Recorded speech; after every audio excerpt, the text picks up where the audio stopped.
How bad it got was the last time that I ever had a drink. It is the one that particularly stands out, not because it was the worst time, but just because it was the last time. And I had already been blacking out when I was drinking. Pretty much every time I drank, didn't really matter what I drank, or there would be a period of time that I wouldn't be aware of what I was saying or doing or where I was. It's called a blackout. And that had been progressing, and the timings of the blackouts were getting longer. Well, it didn't, it neither made me a, it probably didn't make me a better actor, although it did kind of allow certain inhibitions, to, release. But I could never work having had a drink. I would always, it was always after.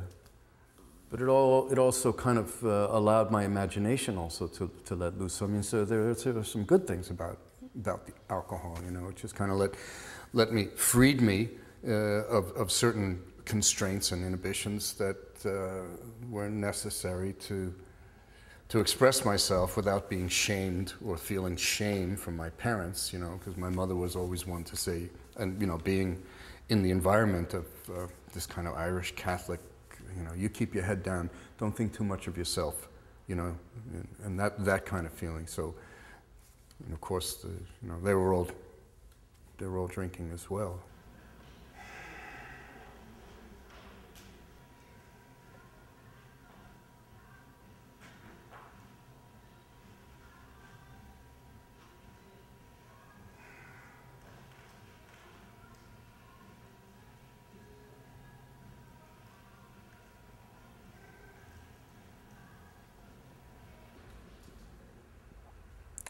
Well, I think every time I woke up or tried to wake up, and I just felt like I had a brick in my head, and those things. Of course, that's, you're thinking to yourself, oh, geez, I got to back off for a while here, and then the next night's the same thing, or not even the next night, could be the next week. It wasn't like that all the time with me. I could drink socially, and but as soon as I had enough, then there was no stopping, and there was no limit, except, the time. I began practicing yoga out of a need. My need was that I used to be a singer. I used to have to do a lot of public performances, church mainly, choirs, concerts.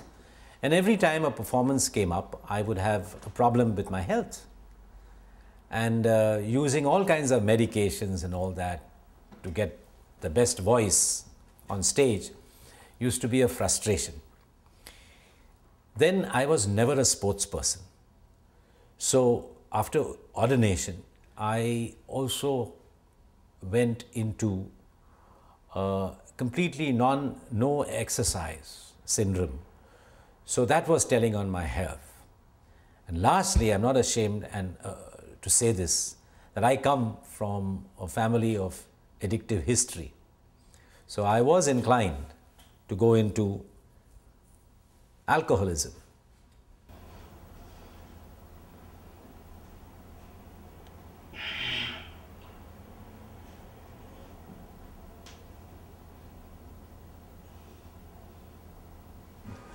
I mean, I'm 6'9". I remember being in the 4th grade, and the desks came up to here on me. And I remember someone looking into the window saying, how many times has that kid been left back? I mean, I was this big at 13 years old. I always felt very uncomfortable in my skin. And I was always looking for something to make me feel comfortable, to take away the unease, or they talk about disease or the dis-ease of self.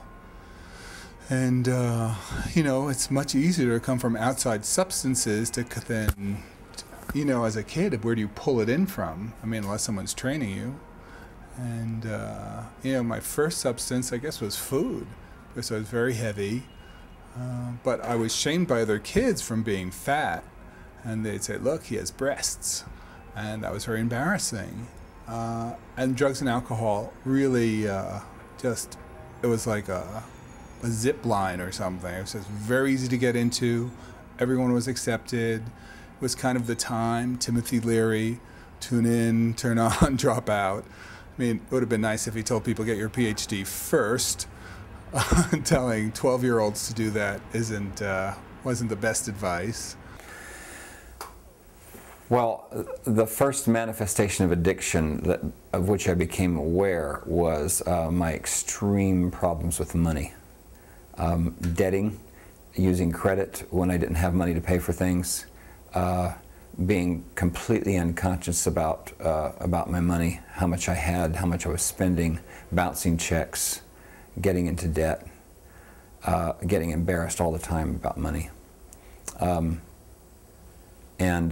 So I started to address that through the 12-step program a long time ago, about 15 years ago now, I think. And then through my recovery in that program, which has wafted and waned over the years, I became aware that that I might be sexually addicted. I didn't really think so at first, but I heard someone talk about his problems with sexual addiction, and I thought, oh, I really need to talk to this person because I was getting into some deep trouble.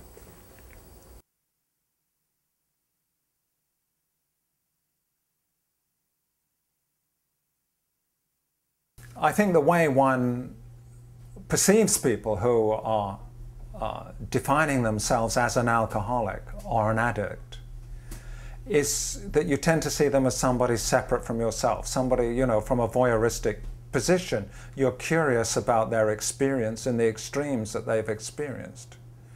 But really you very quickly see that we're all in the same boat, that we're all suffering one way from behaviors which we can't control. I'm a member of Al-Anon, which is a program designed for family members or relatives of alcoholics. And to qualify as a member of Al-Anon, you basically just need to have had some experience in dealing with alcoholism in your life with a close relative or friend generally. One of my attempts in the program is to try and identify why I got in a relationship with an alcoholic, since I couldn't identify alcoholics in my own family. The program doesn't require you to identify the root of your behavior, but you know, because of my way of thinking, my logical mind, I tend to do that. And what I've noticed about myself is that certain aspects of my relationship with my parents, and my mother in particular, may have led me to be susceptible to being in a relationship with someone who was not healthy for me. And normally people would know how to get out of that relationship, but my inability to get out of it kept me in the relationship for a prolonged time.